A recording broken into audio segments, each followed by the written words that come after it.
Good morning. My name is Eleanor Hobbs, and I'm a member of your parish board. And I want you to take a look around to somebody that you didn't come with this morning and just quietly meet eyes and thank them for getting out on this impossibly cold day and making it to church. So thank you. It's great to be together. Before we get going, a few announcements.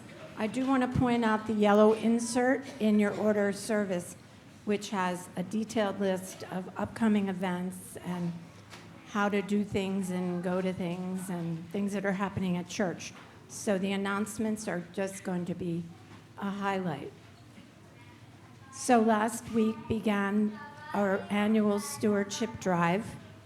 This year, the theme, Rooted in Love, Growing Together, is so much about how we as a church come together. And so the pledging information is in the order of service and on the church website. I urge you to get your pledge in early. And as an enticement, if you get your pledge in before February 15th, the day after Valentine's Day, you have a chance to win the lottery for one of Ariane Frank's Black Forest cakes. Now, I've been a member of this church a long time, and I have entered this lottery, got my pledge in early every year, and I have never won this cake. So, take advantage of that opportunity. So we want you to pledge. If you can't decide, well, you know you're going to pledge, right? So why not pledge early? And if you can't make it by the 15th, we want your pledges in by March 1st so that we can go ahead with our budgeting process for the next church year. Today, right after church in the parlor, we'll have the first of this year's listening circles hosted by the Committee on Ministry. And the first session this week is on how we care for one another. There are upcoming listening circles on other topics, on youth, RE, and social action, and so on.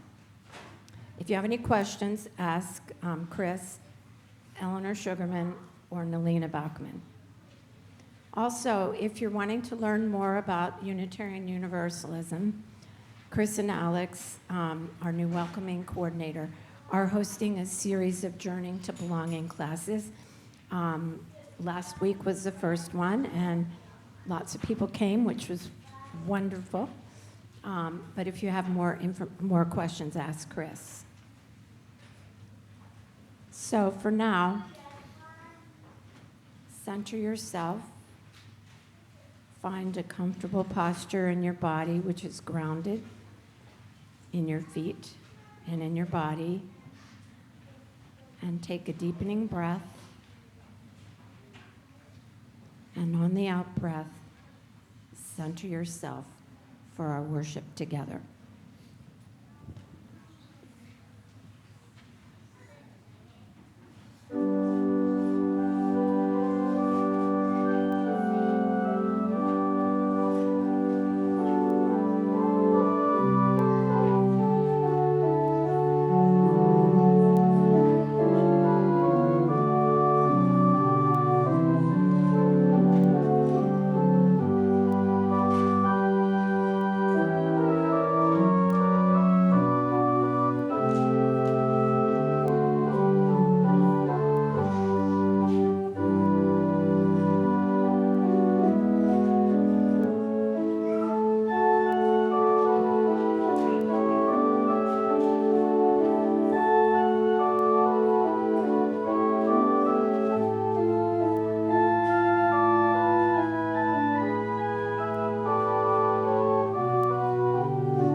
Morning, everyone. My name is Chris, and it is my deep joy and my great honor to serve you as one of your ministers. We'll start our service as we do every time, joining us with every other Unitarian Universalist community across this country, across the world. There's words printed in your order of service if you're new or need a refresher.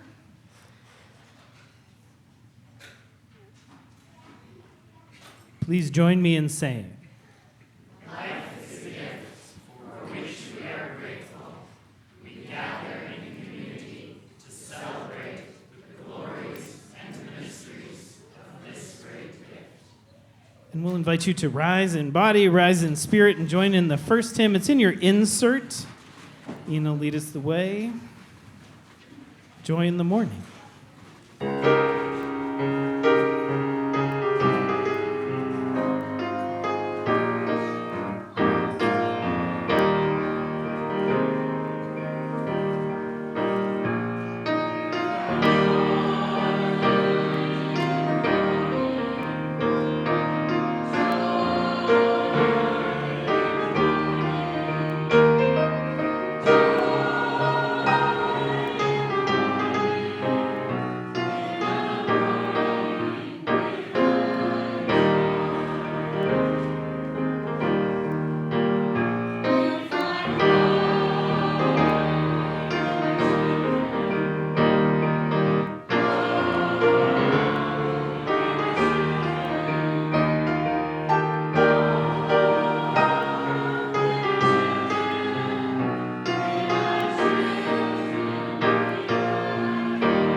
Good morning, everyone.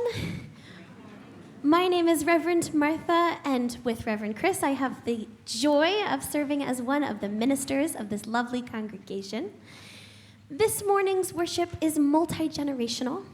This means we have invited all of our community members, our children and youth, and all of us of all ages to be here together worshiping. Children and youth, there's some play things over there for you. Adults, if you need a fidget to help you pay attention, there's some fidgets over there too. You're also welcome to color.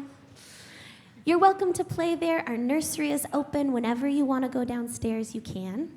All places in our church are good places for children and young people to be, and we remind you that the noises that they make are sacred and holy. So, this is a part of our service, which is designed for our children and young folks in mind, and is for all of us who are young at heart.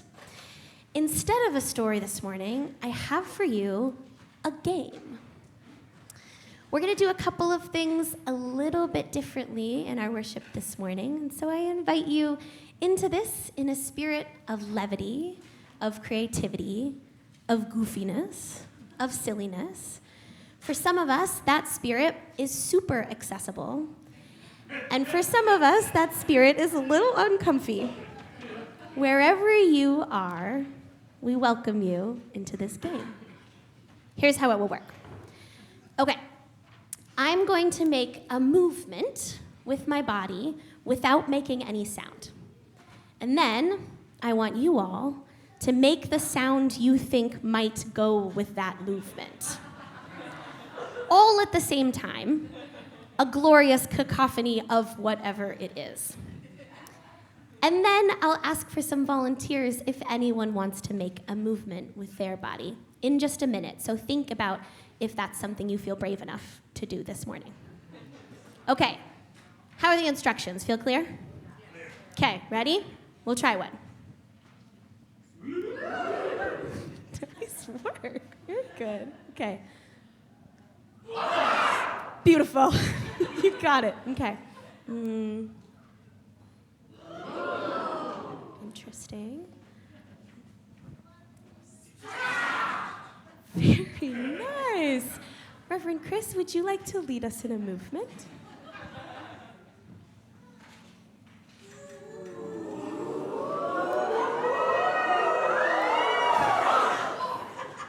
Excellent. Very good.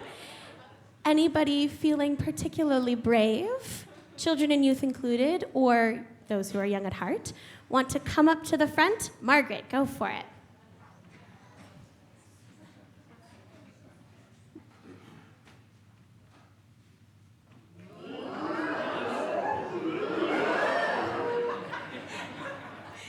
Excellent work. Cabri, go ahead, come on up. You're next.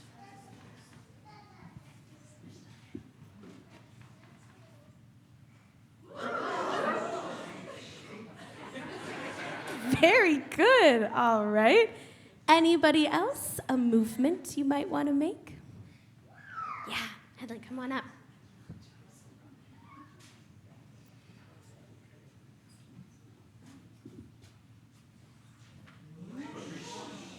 Ooh, do you want to do it again? Let's see if we can get a different noise. Try it again.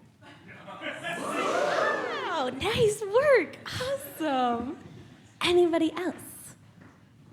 Any other brave grown-up? Zoe, come on over. Thanks, choir. Come on over, Zoe.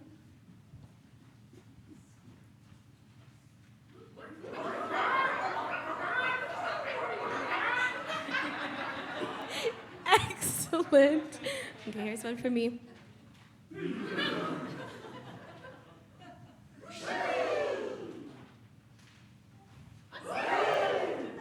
Some of you made the same noise the second time. I see. Interesting. Margaret, absolutely. It's true. You're the bravest of the adults currently holding the award.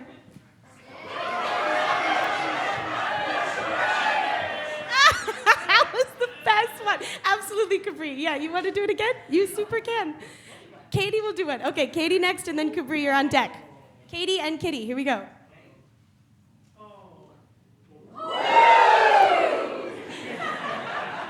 A 2 for 1. Okay, Capri, you're up. Nice work, Kitty.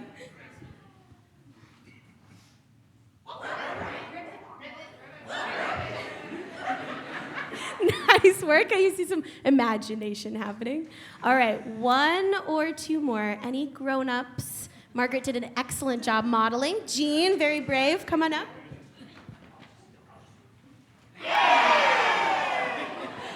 Hey, that was a good one. All right, anybody with a lingering movement they want to do? Zoe, absolutely. You can be the closer. All right, come on up.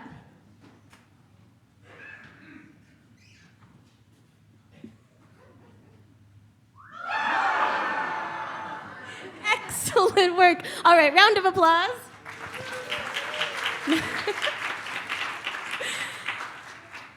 One of the things that we get to do in community is practice our joy and our laughter with one another and offer it to each other as a gift.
So I have invited a couple of special guest stars this morning to help us practice some of our joy.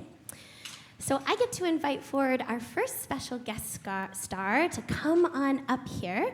Welcome forward Cabri Flemay, who's going to lead us in a little bit of joy. Okay, ready?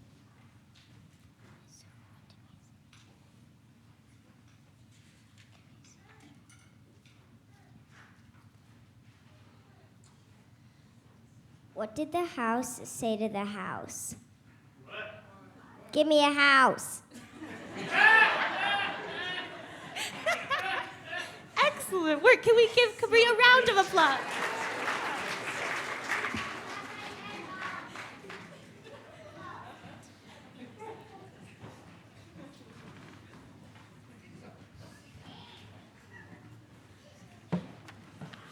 I was going to tell a joke. I think I've been upstaged, so I will not do that.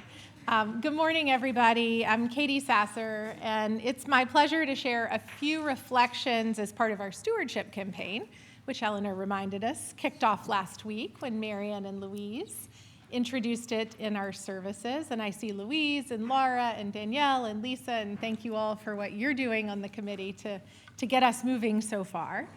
I had the great joy of serving with Lisa and Louise last year as chair of the campaign, co-chair of the campaign with Mary Ellen, and I'm very happy to be a past chair at this time. So, but said I would help out in any way, so here I am this morning. Look, the campaign, as we all know, is so important, and what it will do and what it will enable here at First Church in the years to come.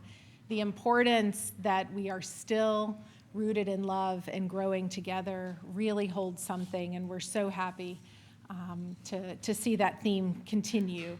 The goals that we set and exceeded last year inspired, I know, this year's committee to be bold in setting another big goal, and we hope that it will continue to embolden all of us as we recommit our support to First Church.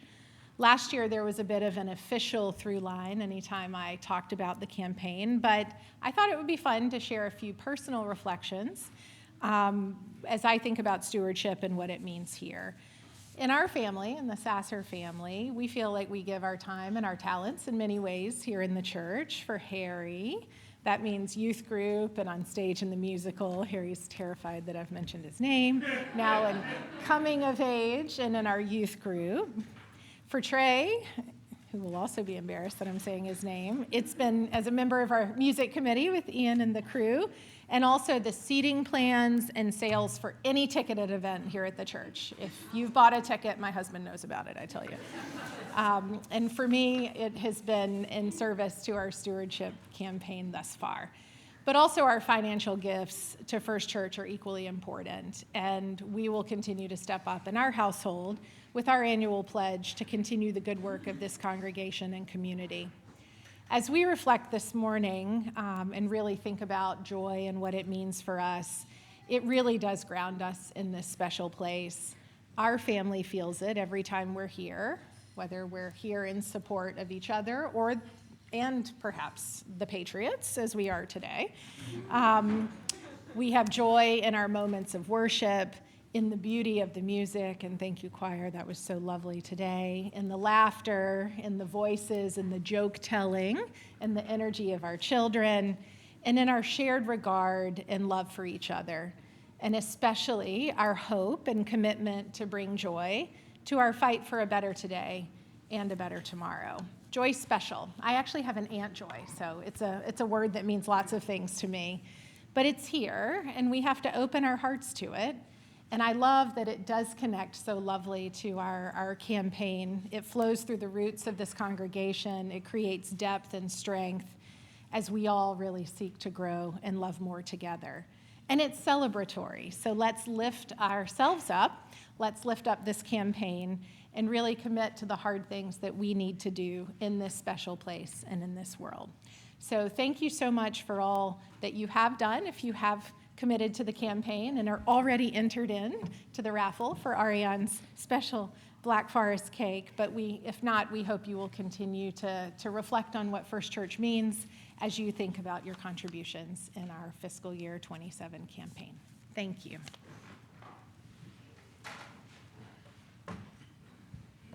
This is the time in our service where we invite an offering to help support the good work of the church and our partners in the wider world.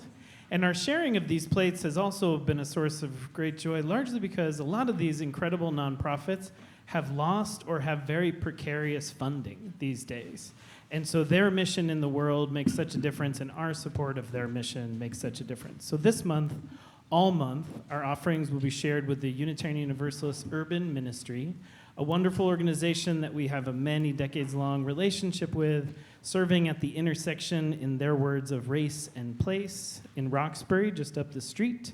They do incredible youth work, they do incredible neighborhood empowerment, and they connect delegate congregations from all over the state in that work. And so we are deeply grateful to support their work and deeply grateful for all you're about to give.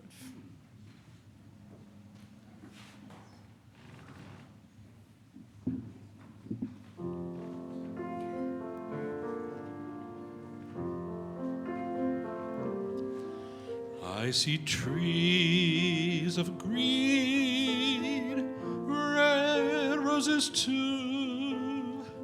I see them bloom for me and you, and I think to myself,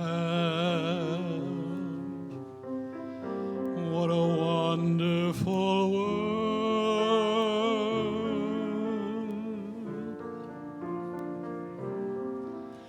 I see skies of blue and clouds of white, the bright blessed day and the dark sacred night, and I think to myself,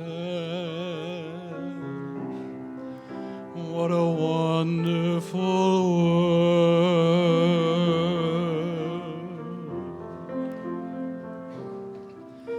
The colors of the rainbow, so pretty in the sky, and also on the faces of people passing by. I see friends shaking hands, saying, how do you do?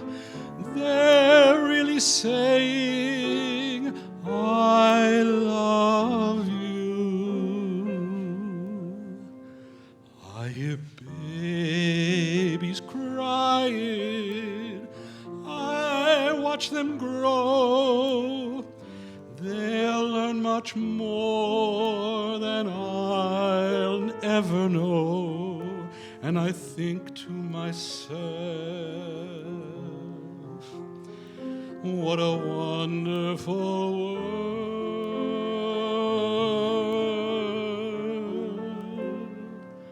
Yes, I think to myself, what a wonderful world.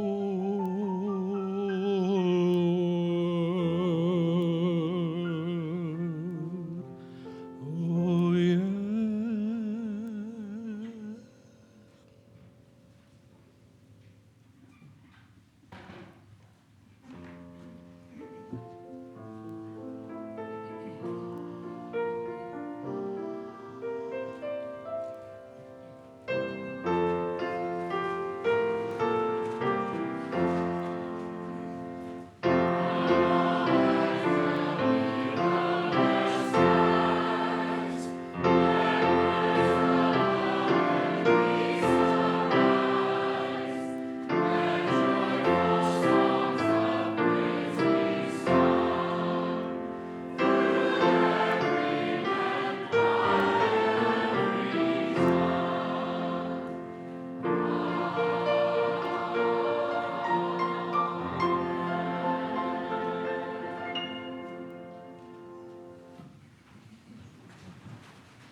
So this is the part of our service where we share some of those things that we are carrying with us to church this morning with one another.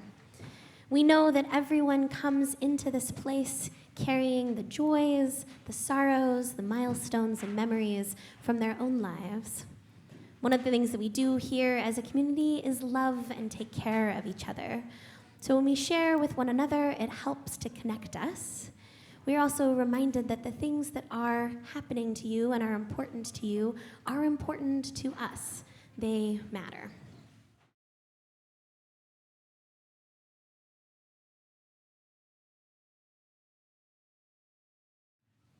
And I'll invite you into a deepening breath. Allow all that's been shared to settle into your mind and heart. And we'll hold quiet together for a few moments.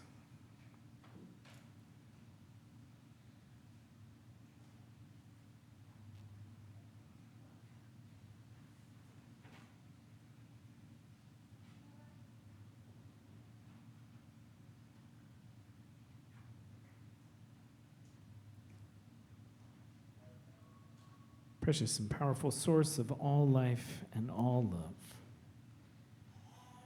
we give thanks for this nourishing, deepening, grounding joy. We give thanks especially in these complex days with all we are facing, all that could tear us apart. We give thanks for all that makes us resilient and strong, and together we pray. We pray especially for all those who are hurting this morning, for all those who are barely hanging on. Pray that they know, if even but a glimmer, that they are held and loved. Give thanks that even in this moment, even with all we are facing, all we are called to do and be and become, that we will not relinquish our joy, but rather we will be grounded and nourished and fed by that joy. We give thanks for this strength, for this love, for all it makes possible, this day and always. Amen. We invite you to rise in body, rise in spirit, and join in our next hymn, number 327 in the gray hymnal, Joy Thou Goddess.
And with delight, I get to invite forward our next special guest star, Lyra Andrews. Come on forward, Lyra, to lead us in a joyful interlude.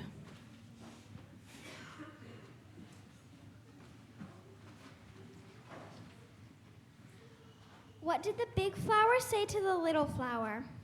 What? Hey, bud.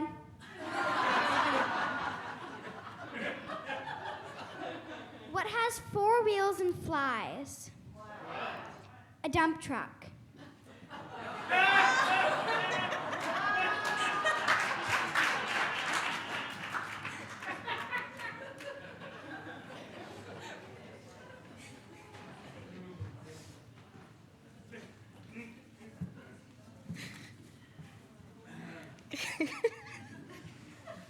That one got me.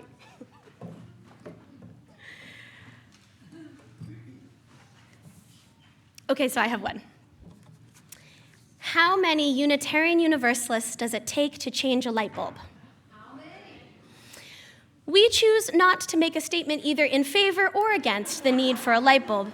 However, if in your own journey you have found that light bulbs work for you, we celebrate that. You are invited to write a poem or compose a modern dance about your personal relationship with the light bulb and present it next month at our annual Light Bulb Sunday service, in which we will explore a number of light bulb traditions, including incandescent, fluorescent, 3-way, long life, and tinted, all of which are equally valid paths to luminescence. Thank you, thank you, thank you. So, I did not write that joke. I really wish that I could take credit for it, but I got it from our friends at the UU Hysterical Society. Okay, so this has been an interesting worship service. Maybe not exactly what you expected to find at your Sunday morning church. If you love excellent, thoughtful, and deep preaching, come back next Sunday, check in with Reverend Chris. If instead of preaching you prefer to have an orchestra filling your sanctuary, just check out what we have for you in March. And if Jesus is really your thing, you can catch us at Christmas and Easter, and sometimes Reverend Chris once or twice in other times of the year. Unitarian Universalist worship is a place where you sing my hymn and I'll sing yours. It is a place where we come to do spiritual practices together. And they can look a lot of different ways.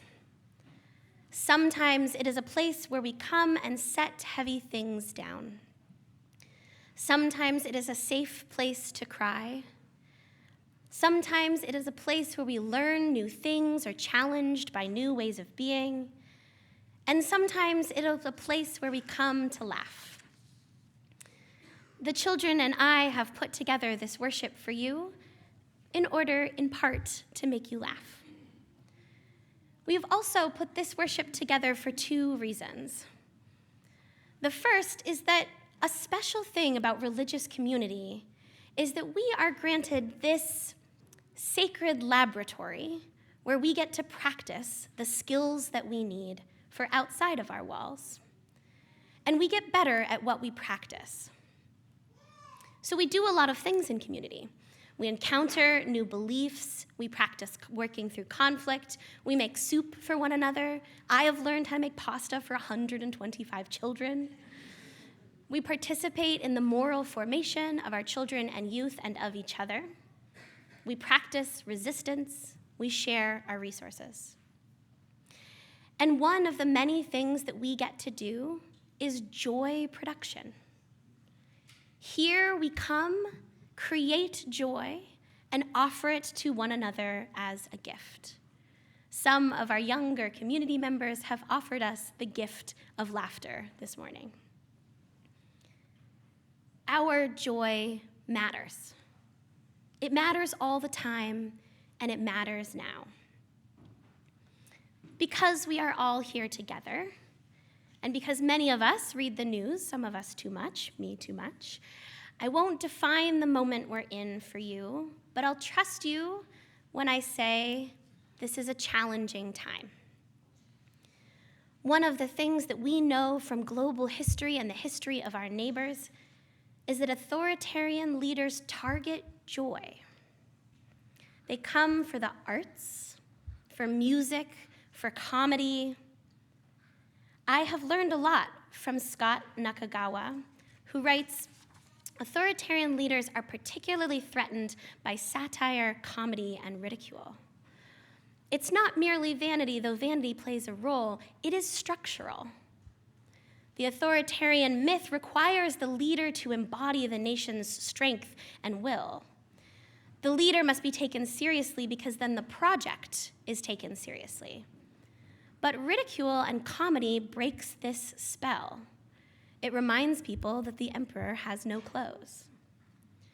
This is why comedians and satirists face particular risk under authoritarian regimes.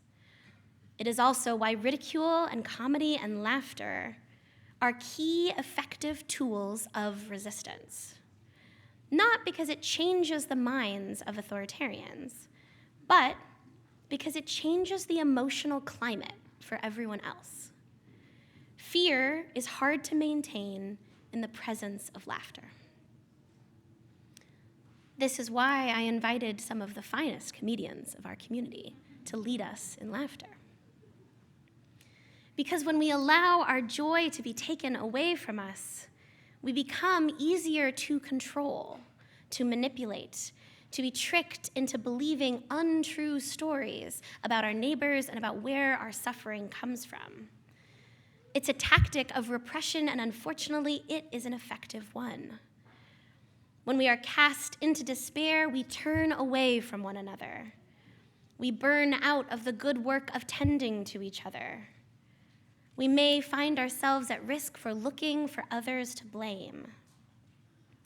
We know that we have to be disciplined in our resistance to untrue stories about where suffering comes from, and asked to be brave in the stories we tell about what is true.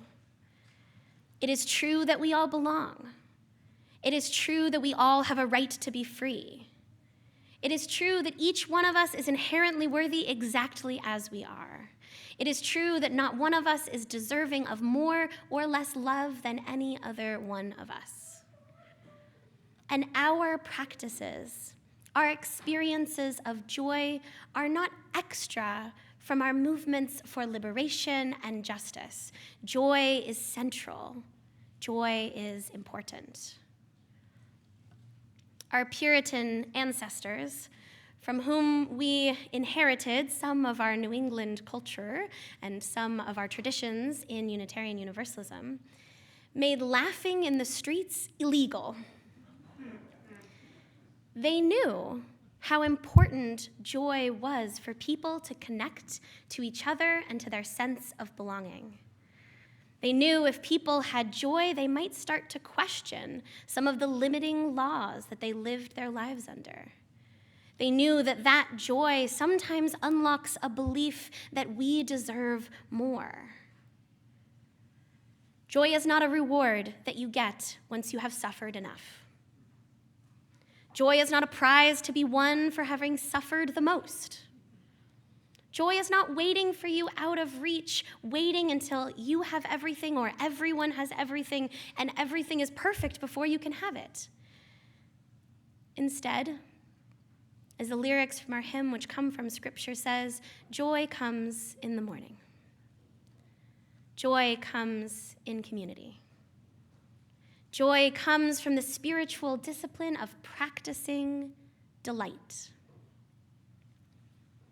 Poet Ross Gay writes, in trying to articulate what perhaps joy is, it has occurred to me that among other things, the trees and the mushrooms have shown me that joy is the mostly invisible underground union between us, you and me, which is one of the great facts of our lives. And if we sink a spoon into that fact, into the duff between us, we will find it teeming.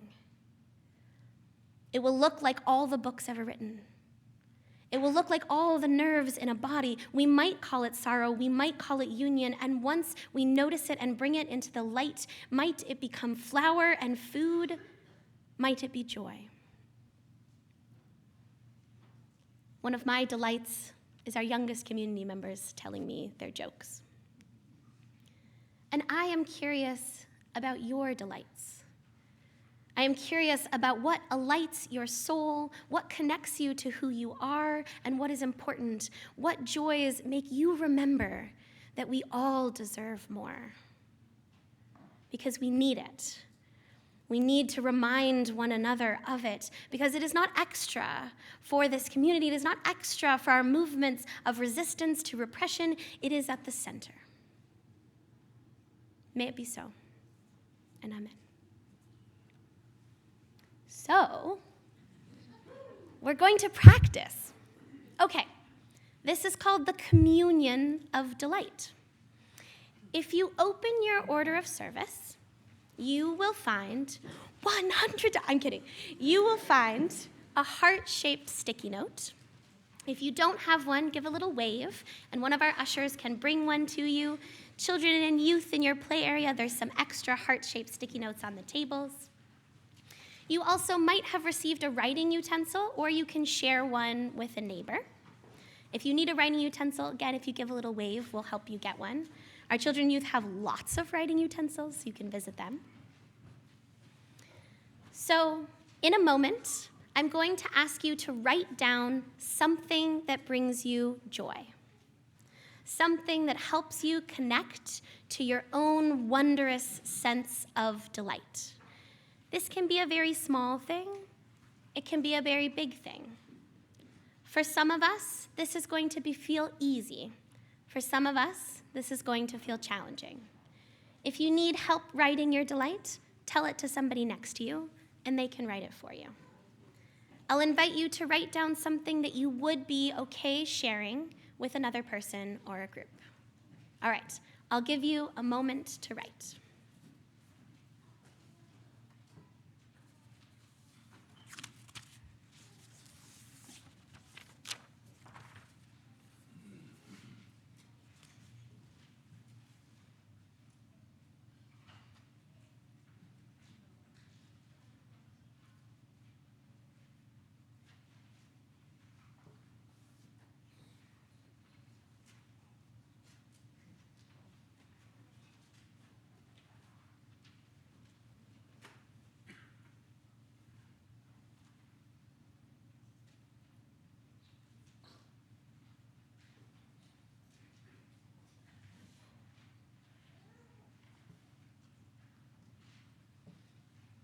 Okay, with my teacher hat on, if you're done writing, you can look up at me, so I know that you're done. Okay, so we're going to offer these delights to each other. Here's how this works. In our shared faith tradition, each one of us is a spiritual authority in our own life and right. This is why I've called this a communion of delight. So in a moment, you're going to take your sticky note and you're going to offer it to someone else, preferably somebody that you didn't come here with, maybe somebody sitting in another pew. You can switch a couple of times if you'd like. When you offer your delight to someone else, I want you to say to them, "You are a delight." You think you got it? All right, ready, go.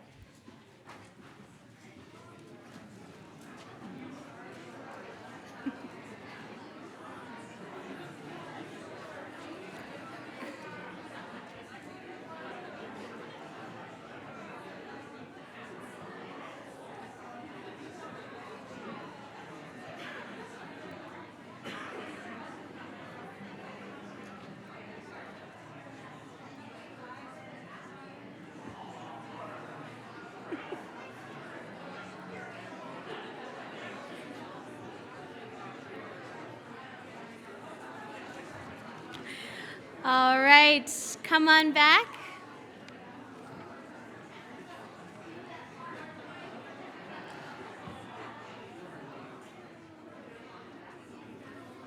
Go ahead and come on back. Thank you for doing that. You may have been delighted to find someone else's joy was alike your own, or completely unlike your own. In our community, we have the exciting and holy opportunity to practice what is important. Joy is one of those practices. We come into this good place to create and offer our joys to one another, not because they are extra or special, but because they are foundational and fundamental. We cannot build this faith, this community, this better tomorrow, this better today without them. Now we will bless these delights in song. I invite you to rise as is most comfortable for you and your body to join us in singing our closing hymn. The lyrics are in your insert, This Joy That I Have.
This joy that I have, the world didn't give it to me, but sometimes it is given to me by you. We will extinguish this flame, but not the light of truth, the warmth of community, or the fire of commitment. These we carry with us until we meet again. These we carry to the world as our blessing, as our gift.